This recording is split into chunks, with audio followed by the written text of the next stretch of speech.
have been watching this car since about 100 pounds ago, and everyone was referring to it as the FT1. This was an attainable dream car for me and something way different than the other pile of cars that I've owned. Since I've owned the car, which has been just a few months, I've loved every second of it, but the community has given some mixed results. Whether it's on my Instagram or TikTok at itscoda.fi, I cannot escape the BMW jabs, paired with the ongoing question of why I would go all the way to Texas for a Mark 5 Supra when I live in Wisconsin.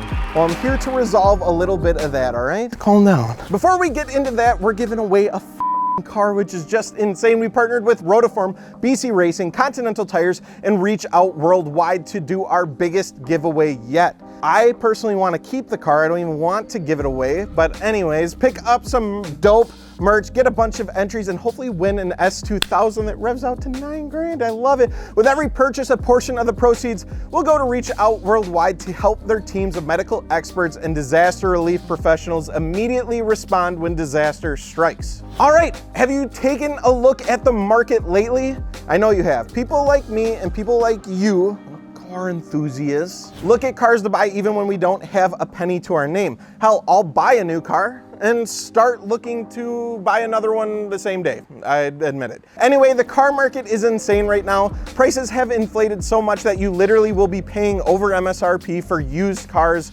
Doesn't make any sense. I ain't about that, all right? Daddy don't like that. That's where this story begins. I completely understand that A90 Supras are common and not hard to find, but when I began my search, I had a few rules I was going to follow, especially if I was buying the most expensive car I've ever purchased in my entire life.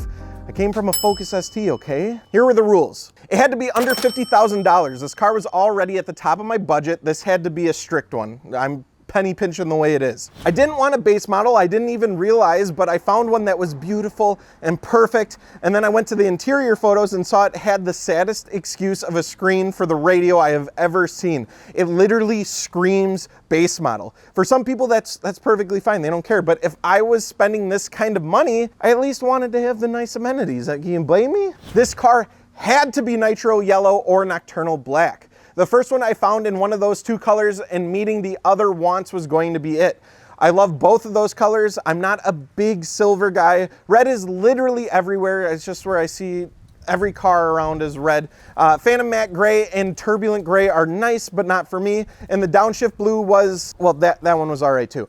And our guy Dale that works over at the warehouse already has an absolute zero white, so that was off the docket. Does look beautiful, however. So call me a picky bitch because I was. Maybe you can start to see where this is going, but plot twist. There pops up a beautiful nitro yellow, brand new, a little over 50K, but completely optioned out, and get this, 22 miles from my house. So I scheduled a meeting with the dealership to go take a peek at this B58 Banana. Showed up, guy looked at me and said, here's the car, I'm really busy, I gotta go, and then I didn't see him for the rest of my time there. That was it. Then he continued to ignore my 3 follow-up emails asking about the car and if I could purchase. I don't know if he didn't think that I was serious about buying the car or what. I didn't slap the wheels, I didn't fist test it. Maybe that was it. I was being a straight up gentleman. So back on the hunt I went. Dude, I cannot edit anymore. I'm going to work for customer service.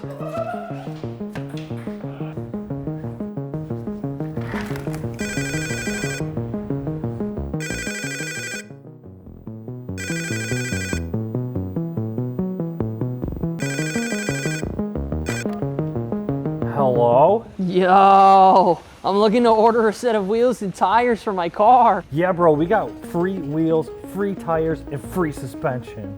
Yeah, free stuff, right? No. Wheel and tire packages. Oh, no, stupid. Oh, sorry. I mean, actually, you can save money on wheel and tire packages and get 10% off ceramic coating, and we'll even mount, balance, and ship those to you for free.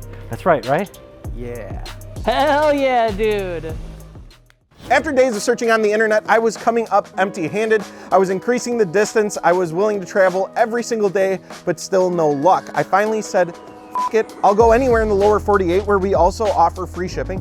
That was a plug. Anyways, to find this car, after finding some and contacting dealerships, they were either selling as soon as I called or they would not budge a penny. Finally, I found a 2020 Nocturnal Black Premium Toyota Supra GR used with 9,000 miles. They were asking 50 grand. I called them up, explained my situation, and I talked them down to 49,000. Not only that, but negotiated them to pay for my Uber from the airport to the dealership, which ended up being over $100. This is why it's so important you guys don't settle on the first car you see or fall in love with it immediately off the bat. Deals are out there, but you have to do some digging and some hunting. I was ecstatic to show up and see this car was with full PPF paint protection film and tinted windows already. I didn't even know that when I first looked at it. The car was immaculate, perfect condition. I drove the car from Texas to Arkansas to stay at my parents' before we made the long trek back to the cheese land of Wisconsin. I drove this BMW Toyota over 1,200 miles and I loved every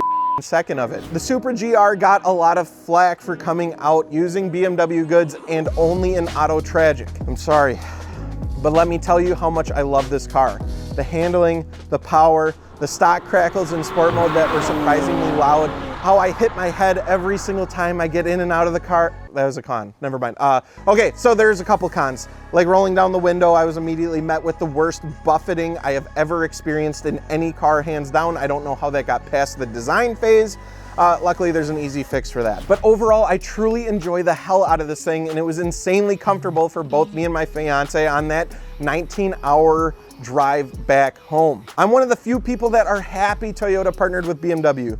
Not only do I have the beautiful interior of a BMW with the nice functional touchscreen and nice carbon trim, but the fact this car has the B58 is the reason I could even afford it. If Toyota developed a brand new 2JZ, not only would this car probably still not be out yet, but it would be way out of my price range and probably near R35 GTR territory, which is, you know, close to 100K. The B58 is tried and true. It sounds amazing. There's modifications ready for this engine.